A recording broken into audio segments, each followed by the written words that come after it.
Delayed payments MSMEs की प्रमुख चुनौतियों में शुमार है। इसे एड्रेस करने के लिए यूं तो कई कदम उठाए गए हैं।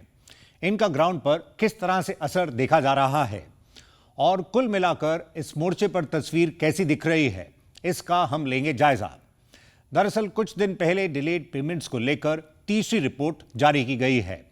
यह रिपोर्ट फिस में C2FO और गेम की तरफ से तैयार की गई है और इसको चीफ इकोनॉमिक एडवाइजर वी अनंता नागेश्वरन जी ने रिलीज किया। इसके तमाम आयामों पर बात करने के लिए I am happy to welcome Atish Kumar Singh ji, joint secretary MSME ministry, और साथ ही मौजूद हैं Ramesh Dharma ji, senior advisor global alliance for mass entrepreneurship game. आप दोनों का शुक्रिया, थैंक यू। अतीश जी, देखा जाए तो एमएसएमईज का अर्थव्यवस्था में कई मोर्चों पर अहम योगदान है और विकसित भारत के सफर में इनकी भूमिका खास रहने वाली है, लेकिन इस कंट्रीब्यूशन के बावजूद उन्हें अपनी ही पेमेंट समय पर नहीं मिलती है। डिलेड पेमेंट्स पर उद्यमियों को सपोर्ट करने के लिए कई स्टेप्स लिए गए हैं जिनका असर भी दिख रहा है, लेकिन अभी हमें लंबा रास्ता तय करना है। इससे पहले कि हम रिपोर्ट की बारीकियों पर आएं, भुगतान में देरी इंडिविजुअल यूनिट्स के साथ साथ आप मानते हैं ब्रॉडर इकोनॉमिक एनवायरनमेंट पर भी असर डालती है? सही फरमा रहे हैं। देखिए, डिलेड पेमेंट बहुत बड़ी भयंकर समस्या है, मतलब एमएसएमई के हिसाब से इतनी बड़ी समस्या है कि इसके अंदर जो पिछली रिपोर्ट निकली थी गेम में, उसमें कुछ एक अनुमान लगाया था कि 10 लाख करोड़ इसके अंदर फंसा हुआ है। अभी जो रिपोर्ट आई है उसमें कुछ थोड़ा कम होगा, फिर भी इतना देखिए 8 लाख करोड़ से ज्यादा पैसा इसके अंदर फंसा हुआ है। अब सिंपल सी बात है कि एक 45 दिन में आपको पेमेंट करनी है, माल आपको सप्लाई कर दिया गया मगर आप पेमेंट नहीं कर रहे हैं। आप जो भी आपकी समस्या है, तो इसमें ये तो ये तो लॉक्ड इन मनी है in terms of the payment which is to be release. उसके अलावा देयर इज डिस्प्यूटेड अमाउंट, इसके अंदर 50 से 60 हजार करोड़ का अमाउंट डिस्प्यूटेड भी है।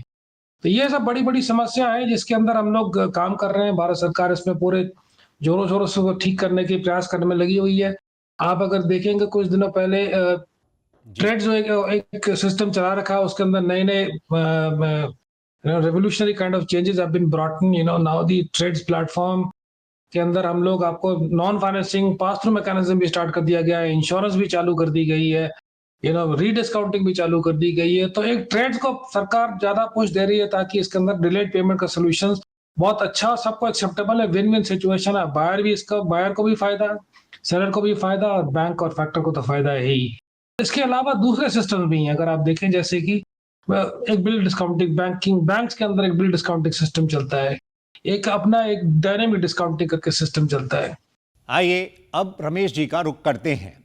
रमेश जी, गेम की तरफ से पहली रिपोर्ट 2022 में आई थी, तब भुगतान में देरी का आंकड़ा 10.7 लाख करोड़ था। मार्च 2023 में यह घटकर 8.27 लाख करोड़ हो गया और लेटेस्ट रिपोर्ट के मुताबिक इन्फ्लेशन एडजस्ट करते हुए यह मार्च 2024 में 7.34 लाख करोड़ हो गया है। डिलेड पेमेंट्स का आंकड़ा यूं तो कम हो रहा है, लेकिन एमएसएमई से आपको क्या फीडबैक मिला है? गेम जो है 2022 से लगातार लगी हुई है ये डिलेड पेमेंट पर रोशनी डालना। ये तो बहुत बड़ी समस्या है, जैसे आतिश जी ने बताया। तो हमारा गेम का एक बड़ा वर्टिकल है जो इसी पे फोकस करता है। और हमने पहला रिपोर्ट बनाया था 2022 में, जब 10.7 लाख करोड़ था। और ये मैं बता दूं कि गेम का पहला अनुमान था कंट्री में डिलेड पेमेंट की। इसके पहले कोई अनुमान नहीं था, सबको पता था कि डिले हो रहा है, बट क्या अमाउंट था किसी को मालूम नहीं था। तो पहली बार ये फिगर लाया गया है और लगातार ये हमने तीसरी बार किया है और ये लगातार कम हो रही है। ये फॉर एग्जांपल तब 10.7 लाख करोड़ था, बाद में हमने 22-23 में किया था, तभी 8.74 लाख करोड़ हुआ था, अब 7 कुछ लाख करोड़ हुआ है। रमेश जी, एक और अहम मुद्दे पर आपकी राय चाहेंगे, फिर अतीश जी का रुख करेंगे। एमएसएमईज कहते हैं कि लार्ज कंपनीज की वर्किंग कैपिटल वो फंड करते हैं। देखा जाए तो ट्रेड्स की अहमियत बढ़ रही है, छोटे शहरों तक इसकी पहुंच हो रही है। 250 करोड़ से ज्यादा टर्नओवर वाली कंपनीज को ऑनबोर्डिंग के लिए कहा गया है। प्लेटफॉर्म पर बायर्स, सेलर्स, फाइनेंसर्स हैं। ऐसे में ट्रेड्स पर आना तो एक पहलू है, लेकिन दूसरा एक और पहलू ट्रांजैक्शंस का है। एमएसएमईज के लिहाज से ये कितना जरूरी है? देखिए, ऐसा है कि काफी कंपनीज रजिस्टर हुए हैं और लगातार गवर्नमेंट इन बड़े पीएसयू, मिनी रत्ना और गवर्नमेंट, स्टेट गवर्नमेंट के को भी से भी बात कर रही है कि प्लीज बोर्ड, तो काफी जन ने बोर्ड कर लिया मगर ट्रांजैक्शन नहीं हो रहे हैं। मेरे ख्याल से अभी आज के दिन में सब प्लेटफॉर्म मिलके 3000 कंपनी के ट्रेड करते होंगे, ट्रांसैक्ट करते होंगे, और ये तो बहुत आगे बढ़ना है। लार्ज कंपनी, उसके बाद मीडियम स्केल कंपनीज भी काफी है, वो भी आना है उस पर। तो गवर्नमेंट ट्रांसैक्ट ट्रेड्स में क्या होता है, जैसे आपने बताया कि लार्ज कंपनी से स्मॉल कंपनी के पैसे पर वर्किंग कैपिटल मैनेज करती है, ये एक तरह तक सही है, बट ट्रेड्स में अभी हमको बताना है लार्ज कंपनीज को भी, अगर आप ट्रेड्स पे आते हैं तो ये 60 और 90 या 120 दिन की बात नहीं है, आप 270 दिन तक जा सकते हैं। ये अगर उनको पता चले कि हमको और फ्लेक्सिबिलिटी मिलता है और लेग्रो मिलता है, तो ये स्कीम आगे बढ़ेगी और ये ओवरऑल पेमेंट कल्चर है ना, ये विलंबित भुगतान का कल्चर जो सही करने के लिए बहुत सही मायने में आगे का कदम है। अतीश जी, ट्रेड्स पर हलचल हो रही है, राज्य भी अब प्लेटफॉर्म पर आ रहे हैं, समीकरण बदल रहे हैं। उद्यमियों के नजरिए से इसमें असीम संभावनाएं हैं। इन डेवलपमेंट्स को आप कैसे रीड करते हैं? पहले आपको बताता हूँ, स्टेट गवर्नमेंट जो है ना, कुछ 4 या 5 स्टेट्स ने ऑलरेडी एक मैंडेट निकाल दिया है कि आपको सारा गवर्नमेंट का जो डीलिंग है, प्रोक्योरमेंट है, उसकी पेमेंट ट्रेड्स के थ्रू ही करनी है। अब ये एक रेवोल्यूशनरी टाइप ऑफ चीज हो गई जिससे कि ट्रेड्स प्लेटफॉर्म में बहुत ज्यादा ताकत आएगी, उसकी वैलिडिटी बढ़ेगी और उसके वॉल्यूम और ट्रांजैक्शन तो बढ़ेंगे ही बढ़ेंगे, और सबको इसमें जो पेमेंट जिसको एमएसएमई को मिलना है वो तुरंत मिल जाएगा। एक जी, गवर्नमेंट सिस्टम से जो पेमेंट्स रिलीज होनी है, that is also a very significant amount, and this is of course going to contribute very very lively. And इसको देख के इसका एक थोड़ा सा डेमोन्स्ट्रेशन और डोमिनो इफेक्ट भी हो रहा है। बाकी स्टेट भी समझ रहे हैं कि इसको करने से कितना फायदा है, एमएसएमई को भी फायदा है और जो सिस्टम है गवर्नमेंट का उसको भी फायदा है। तो that is, I think, it will proliferate slowly, but it is certainly on its way. That is a definitive indication we are getting from the ground. दूसरी बात यह है कि अब इसके अंदर एक RAMP programme, raising and accelerating MSME programme बनाया गया था वर्ल्ड बैंक के साथ, मिनिस्ट्री ऑफ एमएसएमई। उसके अंदर सारे स्टेट्स को बोलेगा कि आप अपना एक स्ट्रेटेजिक इन्वेस्टमेंट प्लान बनाइए। तो उससे क्या हुआ कि अभी तक जो स्टेट गवर्नमेंट थी वो उनका जो इन्वेस्टमेंट प्लान या इंडस्ट्रियल प्लान एक जनरल प्लान रहता था, बट नाउ हर एक स्टेट ने एक स्ट्रेटेजिक इन्वेस्टमेंट प्लान अपने एमएसएमई इकोसिस्टम के लिए बना रखा है। उसका मतलब है कि हर स्टेट और यूनियन टेरिटरी में 10 साल का एमएसएमई के लिए रोड मैप है।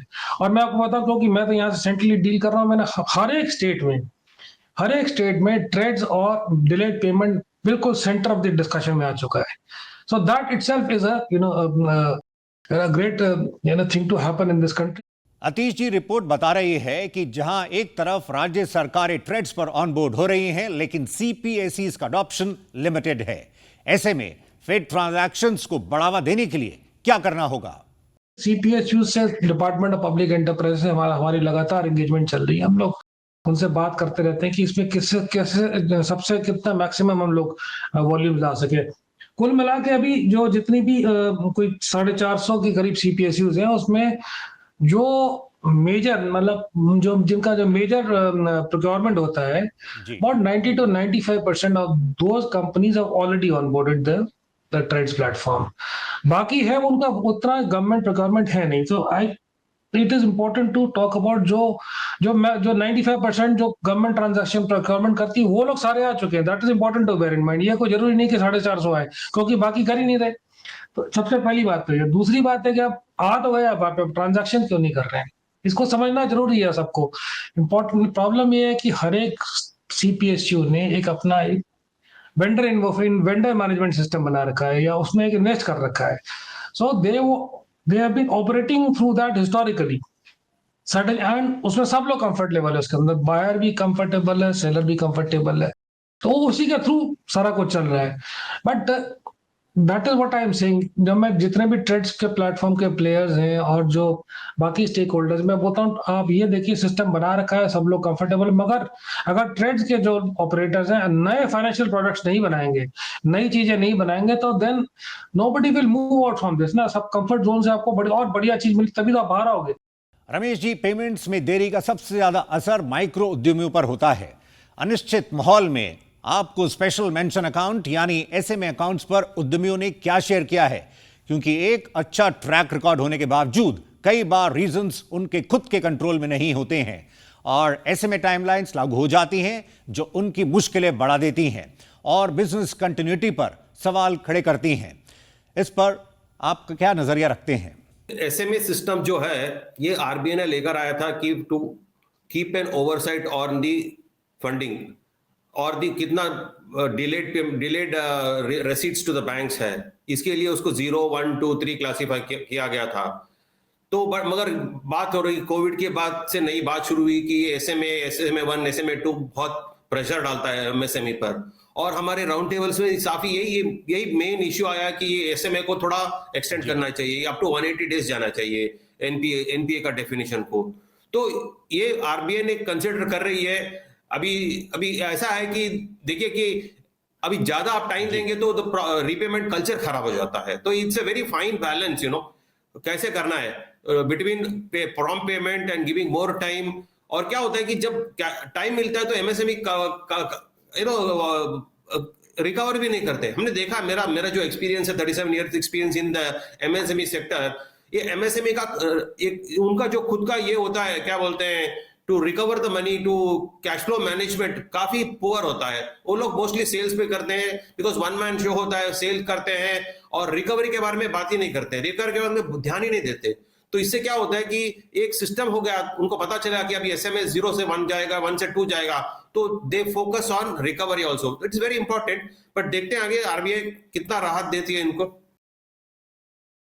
एसएमई एक्सप्रेस में अब वक्त ब्रेक का है। ब्रेक के बाद बात ट्रेड्स 2.0 ऑनलाइन डिस्प्यूट रेजोल्यूशन की, साथ ही जानेंगे टाइमली पेमेंट्स के कल्चर को कैसे डेवलप कर सकते हैं। हम जल्द लौटते हैं।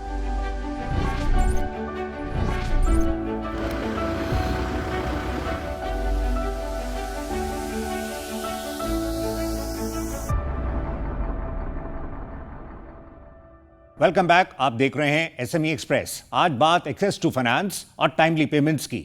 हमारे साथ मौजूद हैं अतीश कुमार सिंह जी, जॉइंट सेक्रेटरी एमएसएमई मिनिस्ट्री, और Ramesh Dharma ji, senior adviser game.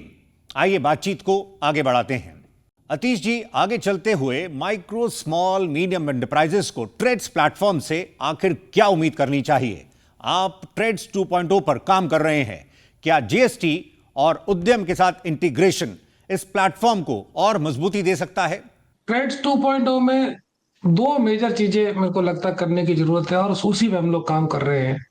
एक तो ये है कि अभी प्रॉब्लम आती है कि जब भी फैक्टरिंग सिस्टम में जब भी सेलर जब अपलोड करता है इनवॉइस, तो बायर उसको एक्नॉलेज करने में देरी करता है या फिर करता ही नहीं है। तो अगर वो जब तक एक्नॉलेजमेंट नहीं आएगा तो बिडिंग शुरू नहीं होगी। तो वो सबसे बड़ी समस्या है। तो एक अभी जो टेक्नोलॉजी है और जो सिस्टम्स अवेलेबल हैं जीएसटी के अंदर या दूसरे सिस्टम्स अवेलेबल हैं, उससे हम लोग प्रयास कर रहे हैं कि ये जो बायर एक्नॉलेजमेंट है इसको जी ऑटोमेटिकली हो जाए। किसी मतलब एक्चुअल उसको बायर को वहां पे आके उसको एक्नॉलेज करने की जरूरत नहीं है। तो जीएसटीएन के अंदर एक इनवॉइस मैनेजमेंट सिस्टम नया जी प्रणाली बनाई गई है। उसके अंदर जो वैलिडेशन है और जो ऑथेंटिकेशन है वो बिल्कुल रॉक सॉलिड है। उससे अगर हम उस चीज को आईएमएस को ट्रेड्स के साथ जोड़ दें तो मुझे लगता है कि ये वैलिडेशन करने की जरूरत नहीं है और ये सारी जो बिडिंग है एकदम सीमलेसली स्टार्ट हो जाएगी। तो इसमें अभी सब स्टेक होल्डर से बात कर रहे हैं हम लोग। डिपार्टमेंट ऑफ रेवेन्यू है, इसके अंदर आरबीआई है और बाकी ऑपरेटर्स है और हमारे डिपार्टमेंट ऑफ फाइनेंशियल सर्विसेज, सब लोग मिलकर इसको एक प्रयास करने की कोशिश कर रहे हैं ताकि ये इसको हम लोग आगे निकाल पाए और इसको चल पड़े आगे। अतीश जी, जहां तक ट्रीटमेंट की बात है, इसे अनसिक्योर एक्सपोजर की तरह देखा जाता है। इसके मायनों को आप कैसे एनालाइज करते हैं और इस पर क्या कोई खास इनपुट देना चाहेंगे? एक तो सबसे बड़ा फॉलोआउट इसका ये है कि जो इंसॉल्वेंसी एंड बैंक्रप्सी कोड है उसके अंदर लिक्विडेशन जो वाटरफॉल है उसके अंदर एमएसएमई का जो डिलेड पेमेंट या पेमेंट वो बिल्कुल लास्ट में है, बिल्कुल it is at the bottom of the ladder. और उसका प्राइमरी रीजन ये है कि ये अनसिक्योर्ड एक्सपोजर माना जाता है, ऑपरेशनल क्रेडिट माना जाता है। अब ये हम लोग ये भी प्रयास कर रहे हैं कि इसको सिर्फ आरबीआई के लेंस से ही क्यों देखा जाए। सिर्फ आरबीआई ने क्लासिफिकेशन कर दी है। आरबीआई का लेंस बैंकिंग लेंस है। बैंकर्स आप सब जानते हैं कि सब लोग चाहते हैं कि बैंक का मेन आइडिया होता है कि रिस्क ना हो, प्रिवेंशन ऑफ रिस्क। अगर रिस्क है तो उसको मिटिगेट कर दीजिए। मगर ये जो पेमेंट हो रही है, ये जो डिलीवरी ऑफ गुड्स है, इसके अंदर एक एक सिक्योरिटी ऑलरेडी इनबिल्ट है, it is the supply, it is the goods and services that have been supplied. और इसके अलावा दो चीजें इसके अंदर और एक विद रिकॉर्ड्स होता है, विदाउट रिकॉर्ड्स होता है। Now internationally there are different systems, different acceptability of different treatment of this. So that is what we are attempting to do. How do we find pathways to get this treatment, not exactly from the banking lens, there are other lenses also which need to be applied so that this is looked at as secure credit. तो उससे मेरे को लगता है कि बहुत ज्यादा change आएगा, और the traction and the ability of the system to perform will become better. Ramesh ji, section 43 B H से लेकर एमएसएमई फॉर्म 1 समाधान से लेकर ओडीआर कदम तो कई उठाए गए, लेकिन टाइमली पेमेंट्स को एक कल्चर बनाने के लिए और क्या करना होगा? ऐसे में जो एमएसएमईज का भुगतान समय पर कर रहे हैं, तो फिर उन्हें कम्युनिटी के समक्ष रोल मॉडल्स की तरह पेश किया जा सकता है ताकि दूसरों को इससे प्रोत्साहन मिले। आपकी राय? गेम में क्या करते हैं, हम कॉन्वर्जेशन शुरू करते हैं और एक कॉन्वर्जेशन बिल्ड करते हैं। हम नेक्स्ट पायदान पर हम क्या करने वाले हैं कि we want to bring in all the people who are making payment on time on the trades और otherwise and make them as role models, क्योंकि कहानियां स्प्रेड करने से ही मैसेज जाती है, and then that will create a impression on the people in the corporate world. तो हम लोग एक अभियान शुरू करेंगे अंडर विच हम लोग will identify people who are there and उनको बोलेंगे कि बताएं, और एक मैसेज डालना है कि जब पेमेंट हम टाइम पे देते हैं एमएसएमईज को, तो वो भी हमको माल थोड़ा सस्ते पे देता है और ओवरऑल एफिशिएंसी बढ़ती है। मेन थिंग इज अगर पेमेंट टाइम पे मिल जाए तो हमारा जीडीपी में 1.5% का बढ़ावा आ सकता है। इतना एक्चुअली पोटेंशियल है पेमेंट में। सो ये सब मैसेजेस स्लोली जा रहे हैं। जैसे आतिश ने बताया कि स्टेट गवर्नमेंट्स आ रहे हैं, पहले तो स्टेट गवर्नमेंट तो सबसे बड़े खरीदार हैं। अगर स्टेट गवर्नमेंट्स आ गए और टाइम पे देने लगे तो हमारी एमएसएमई की तो बल्ले बल्ले हो जाएगी। यानी ये सभी स्टेक होल्डर्स के लिए विन विन हो सकता है। आतिश जी, जब बात डिलेड पेमेंट्स की हो रही है तो अब हम online dispute resolution ODR portal पर बात करना चाहेंगे। इसे वर्ल्ड एमएसएमई डे पर लॉन्च किया गया। डिजिटल ट्रांसफॉर्मेशन के दौर में ये एंड टू एंड डिजिटल है। ऐसे में माइक्रो उद्यमियों को डिजिटल लिटरेसी पर कैसे सपोर्ट किया जा रहा है? डिजिटाइजेशन और डिजिटलाइजेशन तो सबसे जरूरी है अगर सबको आगे बढ़ना है, क्योंकि ये जो दौर है इसमें सारा कुछ आप देखिए डिजिटलाइज हो गया है। आप मतलब इतना डिसरप्शन, हर एक जिंदगी के हर पहलू में डिसरप्शन हो गया इन टर्म्स ऑफ डिजिटलाइजेशन। तो बिजनेस में obviously digitalisation is also very much in the centre.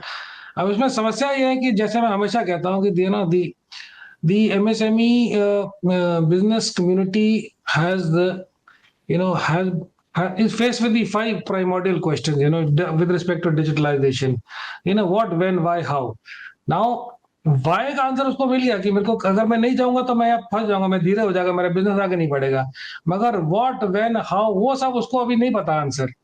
उसको करने के लिए that is what we are contemplating, कैसे डिजिटलाइजेशन की जाए, कितनी की जाए, किस तरीके से उसको ये सब कुछ मिले। तो इस पे काम चल रहा है। इसमें आर्टिफिशियल इंटेलिजेंस को भी लेकर हम लोग इंडिया एआई मिशन के साथ काम कर रहे हैं, so that we are able to bring out, first get a diagnostic done for the MSME unit कि उसको कौन से लेवल पे ऑपरेट कर रहे हैं, कि कौन से लेवल ऑफ डिजिटल मैच्योरिटी है उसके पास। फिर जब उसका आपने असेसमेंट कर लिया, फिर उसको डिजिटलाइजेशन और डिजिटल प्रोडक्ट्स देने की जरूरत है, कौन सा एआई टूल किट देने की जरूरत है, कौन से डिजिटल ईआरपी स्विच देने की जरूरत है, so that it will help him find the traction he is looking for. Atish ji, कई बार उद्यमी पेमेंट्स में देरी के बावजूद डिस्प्यूट को अवॉइड करना चाहते हैं क्योंकि उन्हें आगे भी ऑर्डर्स लेने हैं। ऐसे में ओडीआर के जरिए प्री एमएससी एफसी का प्रावधान है। यह उद्यमियों को कैसे राहत प्रदान कर सकता है?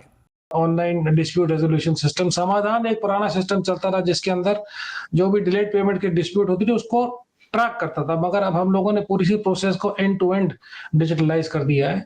उसके अंदर 2 नई चीजें भी जोड़ी हैं, प्री एमएससी प्रोसेस जिसे बोलते हैं। उसके अंदर एक तो आर्टिफिशियल इंटेलिजेंस इंजन के साथ हम लोग एक रेजोल्यूशन प्रोवाइड करते हैं और एक अनमैन्ड नेगोशिएशन प्रोवाइड करते हैं।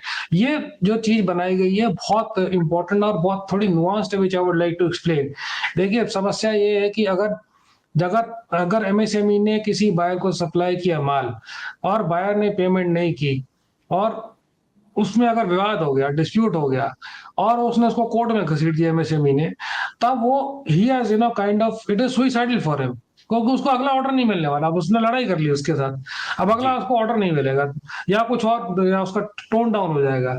सो अगर जब वो डिस्प्यूट में जा रहा है तो ही कॉन्शियस ऑफ द फैक्ट कि अब अगले अगले सिचुएशन में मेरे को ये इससे डीलिंग नहीं होने वाली है।